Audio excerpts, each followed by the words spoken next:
Hi friends, Madrasi स्वाद में आपका स्वागत है। आज हम बनाएंगे प्लेन पुलाव। 1.5 कप बासमती चावल को धो के 15 मिनट के लिए भिगो लें। अब प्रेशर कुकर में डालें 2 बड़ा चम्मच तेल और 1 छोटा चम्मच घी।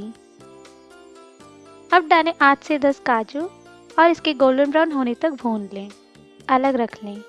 इसमें डालें 1 तेज पत्ता, 1 इंच दालचीनी, 4 लौंग, 5 इलायची, आधा छोटा चम्मच सौंफ और इन्हें 20 सेकंड के लिए भून लें। अब डालें कटे हुए 1/4 कप पुदीना और आधा कप धनिया पत्ता और इनके थोड़े सिकुड़ने तक पका लें। अब इसमें डालें 1 कटा हुआ प्याज, नमक, 5 हरी मिर्च और प्याज के थोड़े ट्रांसपेरेंट होने तक पका लें। इसमें डालें 2 छोटा चम्मच अदरक लहसुन का पेस्ट और इसके कच्चे स्मेल जाने तक पका लें। इसमें डालें भिगोया हुआ बासमती चावल, 2 और 1/4 कप पानी और धीरे से मिला लें। माध्यम फ्लेम में 1 सीटी आने तक प्रेशर कुक कर लें। अब स्टव को स्विच ऑफ करके खोल लें और धीरे से चावल को टॉस कर लें।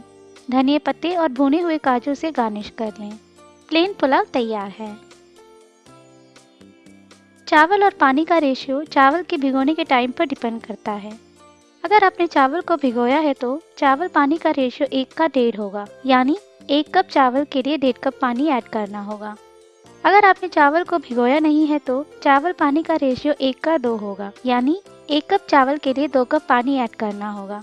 इसी तरह से प्रेशर कुकर के सीटी की संख्या चावल के भिगोने के टाइम पर डिपेंड करती है।